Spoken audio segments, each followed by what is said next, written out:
Mesmo assim, as pessoas como eu ainda eram isoladas. Tipo, qualquer pessoa que demonstrasse uma diferençazinha, porque o autismo é tipo, você não se encaixar nos padrões da sociedade comum, normal, vamos dizer assim. Você simplesmente é isolado. Você não é visto como alguém bom ou algo do tipo. Que lindo isso. Mas aí agora eu tive muita sorte de nascer num tempo bom. E eu vou te falar, a gente teve muita sorte de conhecer você também. É um privilégio nosso. I don't wanna come on too strong, yeah. I'm always worried I'll stay too long, but what's on your mind tonight? I love it when we can laugh together. That kind of thing, it just makes me Nosso assunto de hoje é um assunto muito relevante na nossa sociedade moderna. Nós falaremos sobre o autismo e como o autismo surge e se relaciona no ambiente escolar. E para que o meu assunto flua, eu trouxe uma convidada muito especial, que é a Maria Clara Veiga. Oi, obrigada pelo convite, coordenadora André. De nada! Hoje o nosso papo com a Maria, ela vai falar com propriedade de causa, porque é uma estudante autista, e é uma estudante autista nível 1 que estuda com a gente esse é o terceiro ano dela aqui. Entrou no primeiro médio e está hoje aqui no terceiro médio. Então é um papo que eu espero que seja um papo muito gostoso para vocês, um papo que também ensine muito, instrua muito, e eu sei que nos bastidores aqui eu já aprendi bastante com a Maria. Então vamos lá? Maria, querida Maria, Sim. pensando aqui sobre as relações escolares, né? O autismo é algo que eu já percebi em alguns alunos. Por exemplo, nós, como escola, às vezes percebemos que um aluno ou outro tem pequenos traços ou traços que lembrem o autismo. Nós, como escola, jamais podemos diagnosticar porque não é uma competência nossa, é uma competência de médicos, etc. Mas nós sempre instruímos a família, olha, percebemos que e tal, e a família, fazemos os encaminhamentos, a família vai lá no médico. Algumas vezes veio o resultado de que o aluno era autista. Sendo assim, quando às vezes acontece mais tarde, os alunos já maiores, eu percebi já em alguns casos que o aluno se fecha para o mundo, se fecha para a escola e tem uma dificuldade de aceitação. Eu queria que você conversasse um pouco comigo e com os nossos espectadores, como é que foi para você lá na sua época em que foi descoberta, se o autismo foi descoberto quando você era bem criança ou já estava ali entrando na adolescência, e qual o sentimento quando você descobriu e se viu como uma estudante autista, se falou, e agora? O que eu vou fazer da vida? Conta pra gente. Eu descobri, acho que foi aos 9 anos, então eu tava entrando na adolescência, ainda era criança. Uhum. O começo foi confuso e meio aterrorizante, porque eu não entendia muito bem o autismo. Eu até chorei um pouco quando descobri, né? Mas depois eu fui entendendo melhor e eu comecei a entender que ela até melhor, assim. Tipo, eu entendi o que eu era, porque eu fazia essas coisas, tudo. E o que você costumava fazer? Tem um lance que eu ficava brincando com materiais de escola, tipo lápis, caneta, lápis de cor. Uhum. Eu ficava brincando na sala com eles. No começo ninguém reclamava porque eu era criança quando eu comecei a fazer isso, aí eu fui crescendo, né? Começou a ser estranho. Outra coisa, ela também, tipo, prestar atenção em algumas coisas, outras não. Os comportamentos, uma coisa que eu costumava fazer muito, era isso aqui, quando eu tava irritada, tava nervosa. Ou ansiosa, sei lá, mas no sentido bom. Aí, os professores foram percebendo, e eles falam com minha mãe. E você ficava o tempo todo na sala assim? Não. Só quando ficava nervosa? Eles foram... E teve uma época que, assim, teve alguns casos é um assunto meio delicado, mas teve uns casos aí, né, que aconteceu em algumas escolas, e aí eu achei que talvez fosse acontecer na minha. Aí eu tive uma crise, Então, o pessoal da escola foi falar com minha mãe e uma das professoras já tinha um filho autista, então ela foi falar que eu estava apresentando esses comportamentos para minha mãe. Sim. Minha mãe me encaminhou para o psicólogo, aí o psicólogo vai fazer tudo, a gente foi fazer todos os testes e ponto. Isso com 9 anos. É. E você tem essas memórias vivas como se fosse hoje. É, um pouco, não tudo, mas um pouco. Aham. Aí foi sim mais fácil pra mim, porque como eu descobri um pouco mais cedo, foi melhor, porque aí as coisas começaram a mudar um pouco. Tipo, não tudo, né? Ainda mais porque eu sou nível 1, então eu sou mais fácil. Isso é legal de você falar, porque são alguns níveis, né? É. Pelo menos, eu sei que essas teorias, algumas vezes, elas mudam e tal, mas num consenso mais amplo, a gente entende que tem o nível 1, o 2 e o 3. Então, você foi enquadrada no nível 1. Sim. E o que é uma, na sua percepção, uma autista ou um autista nível 1? O que ele... quais as capacidades que ele tem limitação? Como é que funciona isso? Não, assim, seria tipo um autista, ele muitas vezes, na verdade, é tipo uma pessoa que pode ser muito inteligente em algumas áreas, em quase várias, só que o problema é a questão social, porque é uma sociedade, né, com o passar dos anos, impôs certos padrões para tipo, você ser considerado uma pessoa normal, vamos dizer assim. Sim. Aí o autismo, ele não se encaixa muito nelas. Sem falar que ele às vezes pode ser uma pessoa que pode, sei lá, ser inconveniente ou tocar em certos assuntos, mas é esse lance do quebra... Por isso, inclusive, esse é o lance do quebra-cabeça, o símbolo. Porque a gente vê um mundo de um jeito diferente, como um quebra-cabeça, e a gente... É quase que uma peça solta, sabe? E aí a busca hoje é para que haja um encaixe, né, na sociedade. E os autistas nível 1 são aqueles que conseguem entender a sociedade, tipo, encaixar melhor na sociedade, mas ainda ter certas coisas, como, por exemplo, sensibilidade ao som, que eu tenho. Inclusive, aconteceu um negócio na escola que foi ano passado que eles estavam falando sobre Enem, essas coisas, numa feira. Sim. Só que uns moleques foram inventar de estourar uns balões. Mas eu fui logo tampar o ouvido, porque eu não gosto nem um pouco desse som. E essa sensibilidade ao ouvido dói? Como é que funciona? É um desconforto, às vezes parece uma dor, mas é mais um desconforto mesmo. Parece aquela que a gente sente quando tá comendo e começa a raspar a colher no prato. Você já fez uma cara de que se incomoda bastante. Incomoda isso? Sim. Você fazer algum som que normalmente incomoda, tipo, a lousa, aquelas lousas verdes.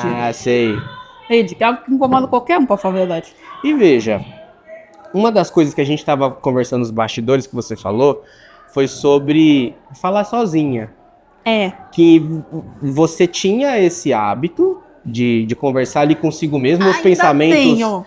Verbalizar os pensamentos. Ainda tenho. E quando você descobriu que era autista, ou quando esse diagnóstico veio, né? Porque não foi uma descoberta, foi um diagnóstico que foi feito ali, né? Foi um conforto que te deu ali, porque você não se via parecida com os outros estudantes, ou se via? Como que era isso? Eu achava que eu era normal, tipo... Eu achava que eu era normal, um pouco infantil, mas normal. Sim. Normal ainda, porque, sinceramente, tinha coisa que era pior que eu. Mas, não, certos comportamentos. Sim. Então, eu achava que eu era normal, um pouco infantil. Aí, depois que eu conheci mais sobre autismo, é que eu entendi, porque hoje é assim. Mas sempre me veio como qualquer pessoa. Eu era diferente dos outros, não ia... Eu segui uma outra linha, mas isso é comum hoje em dia. E é interessante como nós, que somos considerados neurotípicos, a gente tem uma leitura muito preconceituosa, às vezes, com relação ao autismo. Porque a gente fala assim em autista ou em autismo, a gente já imagina um estereótipo. E o autismo, ele não tem cara. A Maria é de um jeito, ela tem uma forma, ela tem habilidades, mas outro estudante, talvez da mesma turma ou de outra turma, tem habilidades diferentes, que você falou sobre, por exemplo, a sensibilidade. Mas às vezes outro estudante não tem, que é autista também. E como é que é isso? Porque quando as pessoas te olham, te recebem nos ambientes, você percebe de alguma forma que já há Ali a pessoa já espera alguma coisa de você? Como é que é isso? Teve vezes que sim, principalmente depois que comecei a usar meu crachá. Porque o pessoal já via, né, já entendia. Já olhava pelo crachá e fala, bom, é autista. E aí me tratava de uma forma diferente. Ou tinha casos, tipo, que eu nem tava usando crachá, mas o pessoal já sabia. Como, por exemplo, eu fiz um curso, aí o pessoal lá já sabia que eu era autista e tudo, então eles me tratavam de um jeito meio diferente. E nesse tratamento diferente, era um tratamento diferente de, oh meu Deus, ela é autista, ou era um diferente ruim? Como que era isso? Bom, na verdade eu acho que ela comum até. Ela quase o mesmo tratamento que eles dão pra todo mundo. Sim. Mas eu senti tinha uma diferença. Entendi. Agora eu queria também pensar nas nossas experiências aqui na escola. Porque você foi uma estudante que eu lembro, há uns 2 anos, nós fomos no Hopi Hari. Logo quando você entrou, né? Você entrou no primeiro médio aqui com a gente. Sim, aí você foi no Hopi Hari. E o Hopi Hari é no final do ano, então a gente já conhecia você ali mais ou menos. E aí sua mãe ligou pra gente e falou, André, Maria vai no passeio. Aí ela fez as recomendações, as ajudas que você ia precisar. E aí eu confesso que fui cheio de meu Deus, e agora? Cheio de interrogações na cabeça. Como é que vai ser? E chegamos no Hopi Hari, a gente costuma chegar de manhã. Você precisou de ajuda ali em que eu normalmente, quando eu ia pra passeios, eu sempre ficava em grupo. Aí do nada, os colegas, tipo... Cada um vai para um lado. Quando eu fui, vocês deixaram eles soltos praticamente. Sim. E aí eu lembrei que você precisou de ajuda só na hora de usar o cartão para comer. Mas só uma vez você precisou de ajuda e você comeu outras vezes lá, não foi isso? Foi outras vezes. Eu realmente pensava, porque é a primeira vez, eu não sabia como funcionavam as coisas. Minha mãe, inclusive, me deu dinheiro, mas é porque eu achei que ela pagando apenas com dinheiro, não com cartão na época. E sua mãe ficou muito preocupada? Ela ficava te mandando mensagem toda hora? Não, muito. É claro que ela mandou mensagem, mas assim, eu ficava mandando foto, coisa pra ela. Ela só falava as perguntas normais.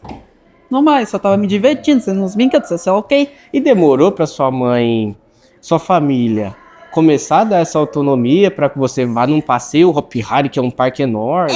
Demorou um pouco, porque assim, eu ia até que alguns parques enormes, só que assim, eu ia num lugar que, tipo, todo mundo anda junto. Junto, né? Eu andava com o professor, tudo. Aí depois, quando eu fiquei um pouco mais velho, o pessoal ficou de boa. E eu lembro que teve um episódio, hoje eu lembro de um jeito engraçado, mas no dia não foi. Quando a gente quando você perdeu aquele cartão. Eu perdi aquele bendito cartão. Cartão de crédito. E aí, e agora? Eu falei, meu Deus, como que a Maria vai se alimentar? E rapidinho você achou, né? Como é que foi essa situação? Não é que eu achei, que eu fiz um outro cartão. Eles bloquearam o antigo e eu fiz outro cartão. Você conseguiu recuperar o dinheiro do outro do novo? E eu fiquei com esse, meu Deus, pegaram na minha bolsa, eu deixei cair, eu fiz o que com aquilo. Então, para os nossos espectadores entenderem, esse cartão que a gente está falando é um cartão que quando o estudante vai no Hopi Hari e leva dinheiro, ele precisa ir lá num quiosque e eles entregam um cartão e o dinheiro que o estudante quer colocar, ele põe de crédito e vai usando nos brinquedos. Então foi esse cartão que a Maria perdeu. E aí eu percebi também, é um passeio longo, cansativo. Para andar também? Andar muito. Em quantos brinquedos você chegou aí? Você lembra? Poucos, porque não são muitos que eu gosto, sendo bem sincero. E com a altura, você tem problema? Eu tenho um pouco, sim. Eu tenho um certo medo de altura. É que depende muito do brinquedo. Tem alguns que até eu vou, tipo, eu amo tudo, mas tudo bem. Agora outros, como eu uso, mas nem lascando que eu vou. E essa autonomia que a sua família foi te dando? Então eu percebi que isso foi muito forte no Hopi Hari. Mas depois para você ir embora da escola, como é que isso foi acontecendo? Foi aos pouquinhos ou foi de uma vez? Sua mãe chegou e falou, Maria, agora é com você. Foi aos poucos. E quem deu aconselhamento foi minha psicóloga, que foi, né, dando as dicas. E aí aos poucos eu fui ganhando autonomia. E foi uma orientação da psicóloga? E você costuma passar regularmente na psicóloga? Sim. No caso de 15 dias. 15 dias. Isso te ajuda no dia a dia? Sim. Ou pra você, não, tanto faz, tanto fez? Sim. Pra falar a verdade, me ajudou muito. Certo. E como é que ela... Assim, claro que você não precisa contar o que vocês conversam lá dentro. Mas onde você percebe que essas ajudas vão acontecendo? No comportamento social, tipo... demorou um bom tempo pra mim ver que eu tava crescendo, eu me senti de fato uma adolescente. Eu acho que, eu não sei qual é a ideia de que idade é pré-adolescente, que idade é adolescente normal. É um corte ali de 12 para 13, mais ou menos. Pré-adolescente? Do pré para o adolescente. Então, até os 13 anos, eu acho que eu brincava, não com brinquedo apenas, eu brincava, nos brinquedos que tem, sei lá, em McDonald's e tudo, aí rolou um negócio, rolou um acidente lá, que nem foi culpa minha, mas por eu ser lá mais velho, o pessoal começou a achar coisa. A culpa caiu em você. Aí eu percebi que, fiquei mais velha, não dá mais pra fazer certas coisas. E ela me ajudou a perceber isso, que eu não era mais criança, que eu tinha que crescer. Ela me ajudou também nessa questão de comportamentos, como eu devo agir em público. Sim. Ainda mais que eu vou ter que pegar ônibus, metrô, sei lá o quê. Outra coisa que ela me ajudou foi na minha seletividade alimentar, que às vezes eu comia bem ruim quando eu era mais nova. O que você gostava de comer quando você era mais nova? Quando eu era mais nova, era salada, arroz, batata. Mas você vai falar que é ruim isso? Não, mas é assim, eu não era saudável, entende? É porque só aquilo, né? Era tipo um quilo básico. Tem que ter uma variedade, porque nem em todo lugar que você vai ter só isso. Entendi. Sinceramente, eu comia muita fritura também. Eu tô até surpresa até hoje que eu não consegui diabetes. E hoje, e como é que foi essa instrução da psicóloga? Eu fui experimentando aos poucos, aí eu comecei a gostar de muito mais coisas. E hoje, o que você costuma falar assim, eu não gostava, mas agora eu gosto e gosto muito?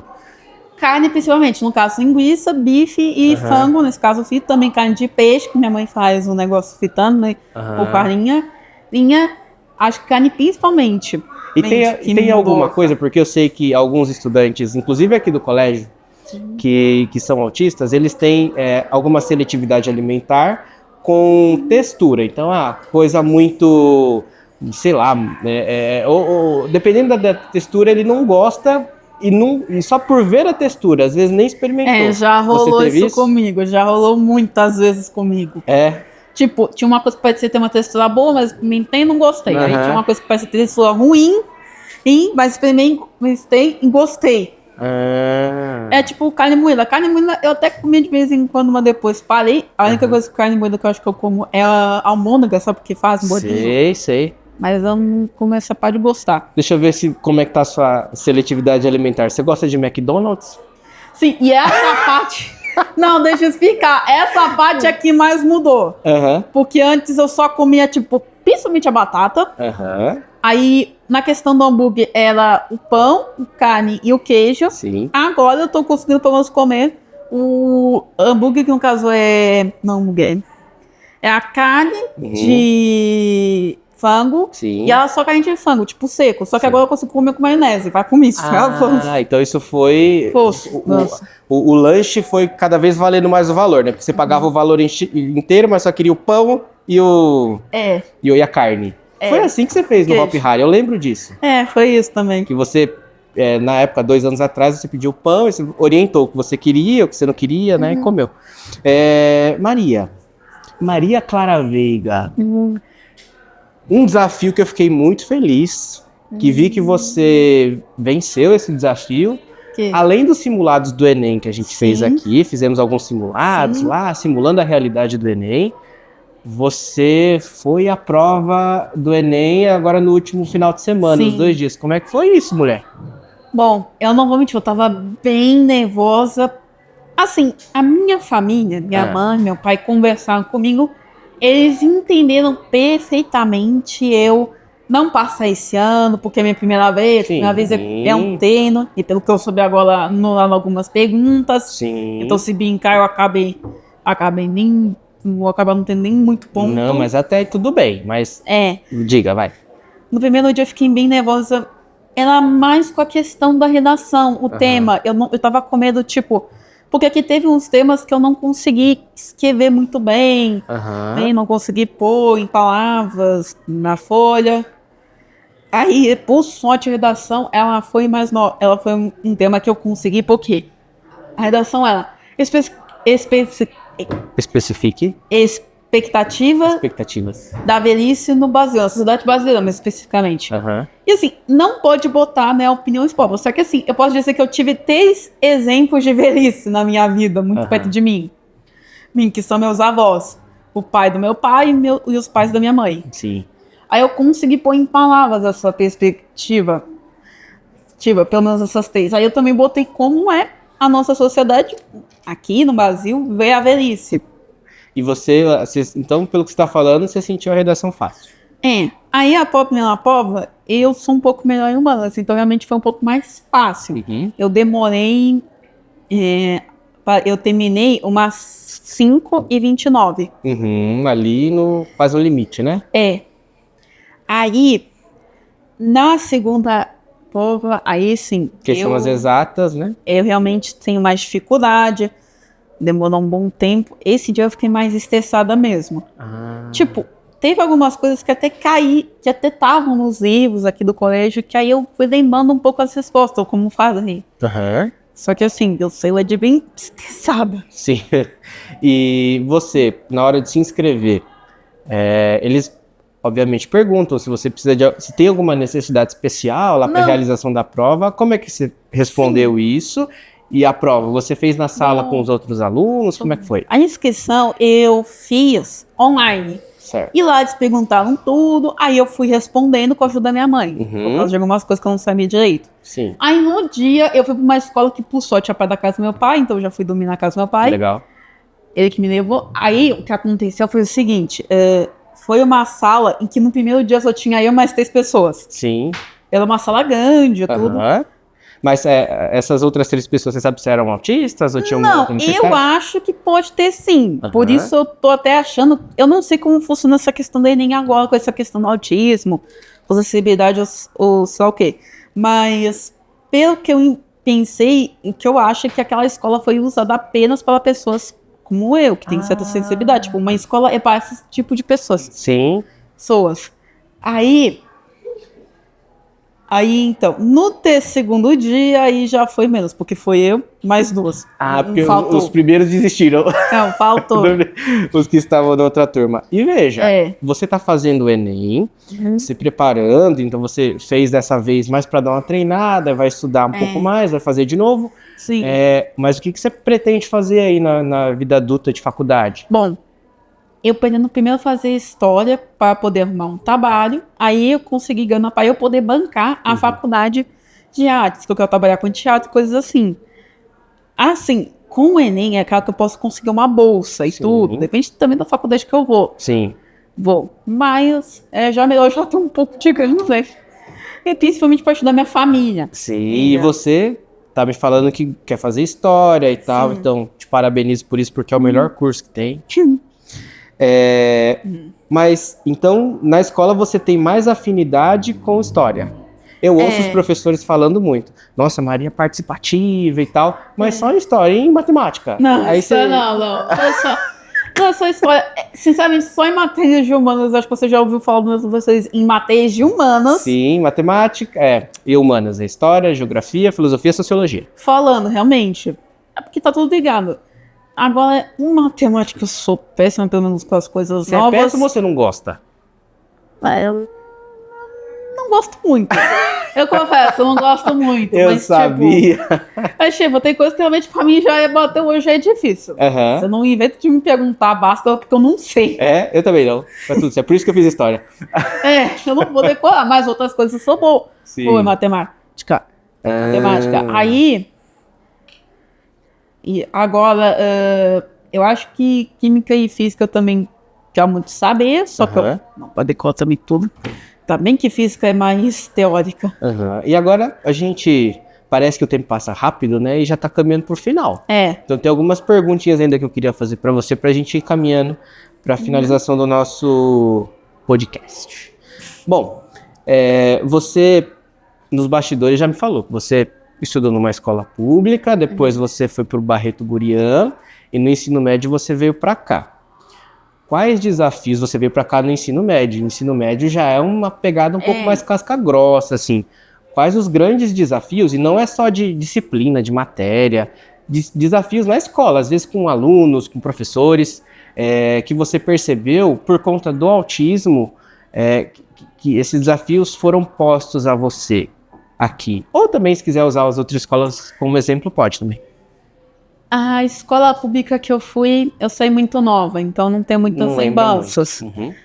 Agora, no Barreto e aqui, assim, depois que eu descobri o autismo, ficou mais fácil certas coisas. Tipo, os professores sabiam.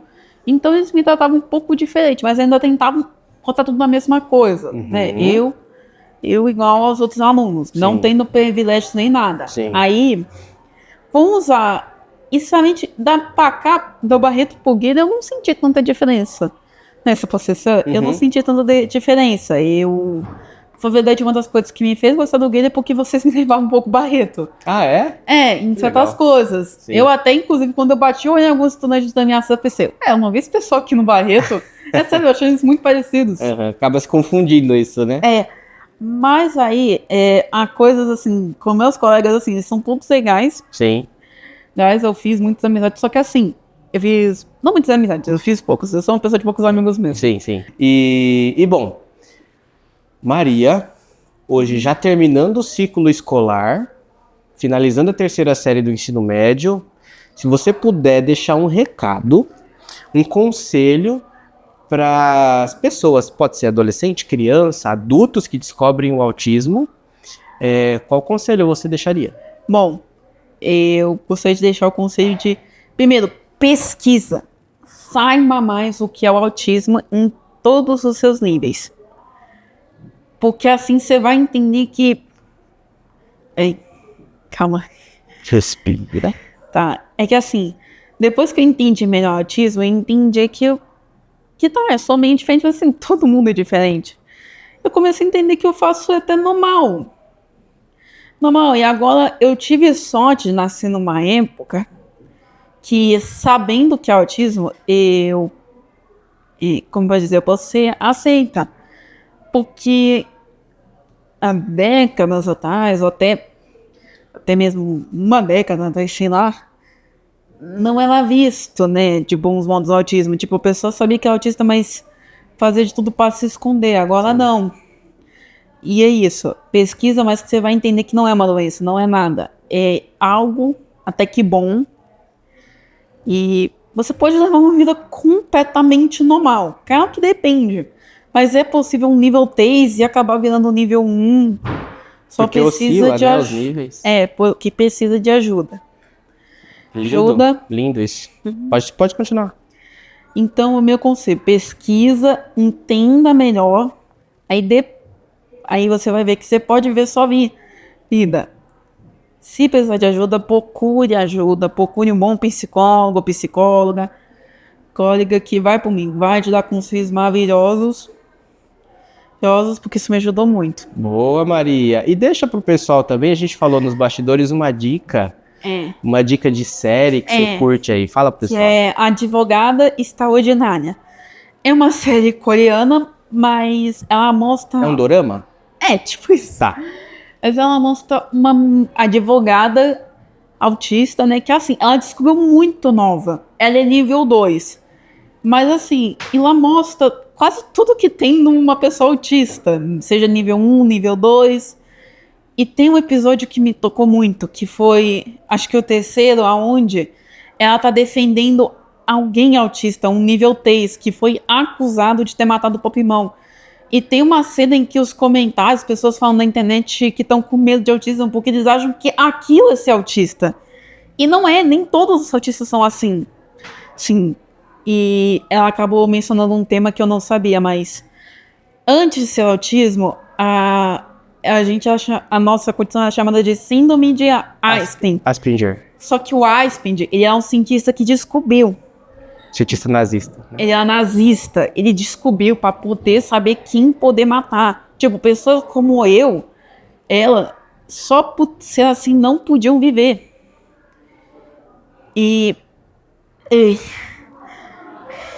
Mal, fiquei meio emocionada. Não tem problema. Mas agora, e mesmo depois que esse cientista com certeza morreu, cara, mesmo assim as pessoas como eu ainda eram isoladas. Tipo, qualquer pessoa que demonstrasse uma diferençazinha, porque o autismo é tipo você não se encaixar nos padrões da sociedade comum, normal, vamos dizer assim. Você simplesmente é isolado. Você não é visto como alguém bom ou algo do tipo. Que lindo isso. Mas aí agora eu tive muita sorte de nascer num tempo bom.